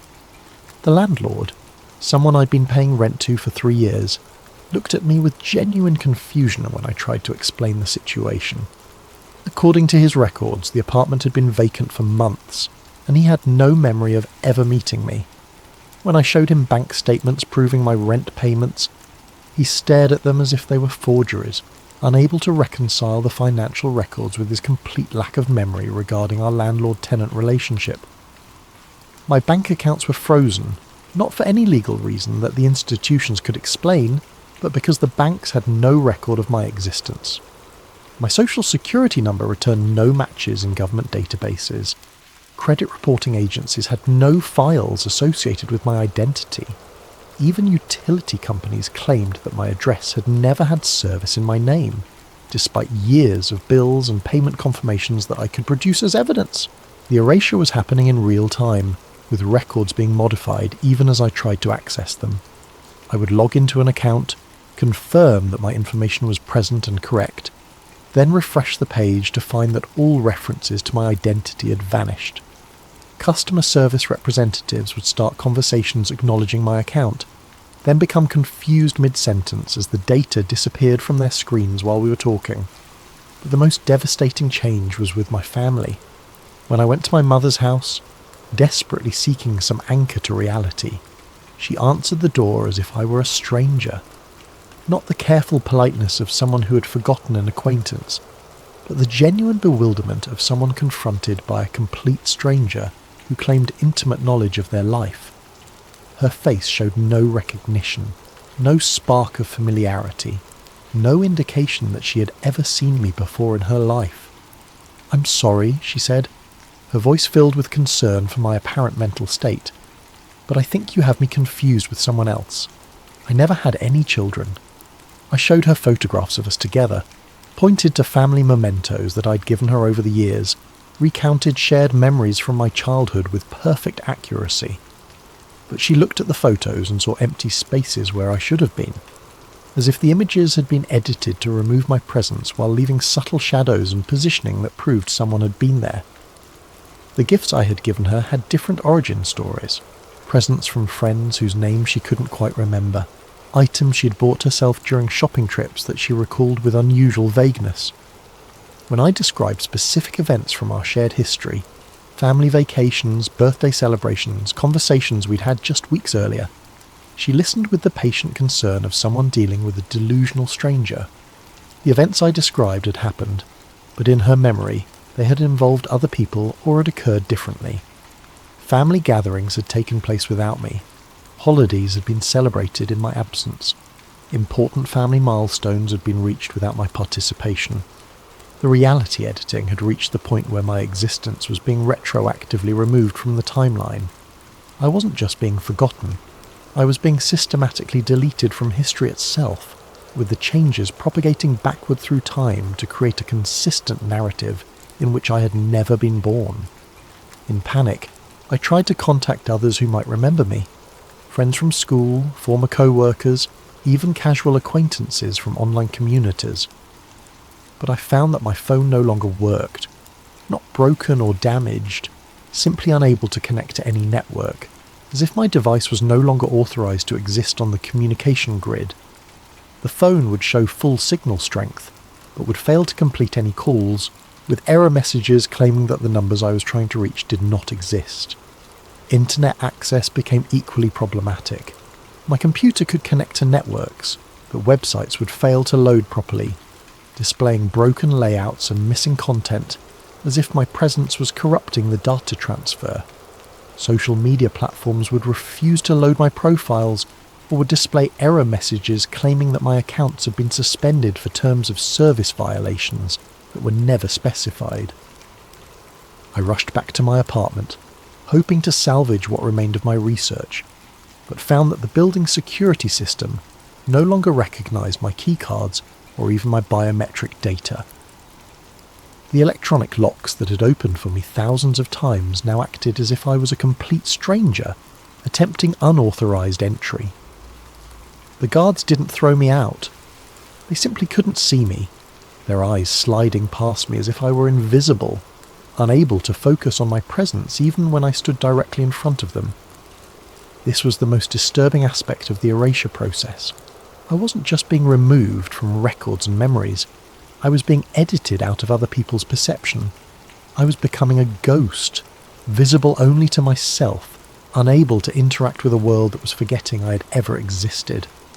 The few people who could still see me treated me as if I was a hallucination or a figment of their imagination. A homeless man I tried to talk to looked through me as if I wasn't there, then suddenly jerked his head around as if he had heard a voice but couldn't locate its source. A child playing in a park briefly made eye contact with me, then ran to her mother claiming that she had seen the invisible man, only to be told that she was letting her imagination run wild. Even security cameras seemed unable to record my presence, I could see myself in mirrors and reflective surfaces, but surveillance footage would show empty spaces where I should have been, creating the impossible impression that I was a vampire or some other supernatural entity that couldn't be captured on film. In desperation, I broke into an internet cafe, using an old-fashioned computer that might not be connected to the systems that were hunting me. The machine was ancient by 2015 standards, running software that predated many of the modern network protocols that seemed to be blocking my access. I had perhaps minutes before the reality edits caught up with this location, before my presence here was also erased from possibility. My hands shook as I typed what I knew would be my final message, my last chance to warn someone about what was happening. But even as I typed, I could feel my thoughts becoming fuzzy, my memories becoming uncertain. The system wasn't just erasing my existence, it was editing my consciousness itself, making me forget who I had been and what I had discovered. The words on the screen began to blur, not physically but conceptually, as if their meaning was becoming uncertain. I could see the letters, but their significance was slipping away from me like water through my fingers. The knowledge I'd spent 16 years accumulating was being systematically deleted from my mind, leaving only confusion and growing amnesia. I fought to maintain focus, to hold on to the core message long enough to complete it. The world had ended in 1999. Everything since then had been a backup simulation. The system was watching, always watching, and when it detected threats to its stability, it would implement the Observer Protocol. People who remembered too much would be gradually erased, first from records, then from memory, finally from existence itself. But even as I typed these warnings, I could feel them becoming meaningless. The concepts that had driven my investigation for 16 years were dissolving, leaving only the vague impression that something was wrong with the world, something that I could no longer articulate or even fully remember. The screen flickered. My vision became uncertain. I could no longer remember why I was sitting at this computer or what I had been trying to type. The words on the screen looked like random characters, devoid of meaning or context. Somewhere in the distance I heard the sound of fireworks. Or maybe it was just memory, the echo of a celebration from a lifetime ago, when the world had ended and been replaced with something better, safer, more stable. But somewhere in the deepest part of my fading consciousness, I held on to one last thought. If someone reads this, if these words somehow survive the erasure, then maybe the truth can still,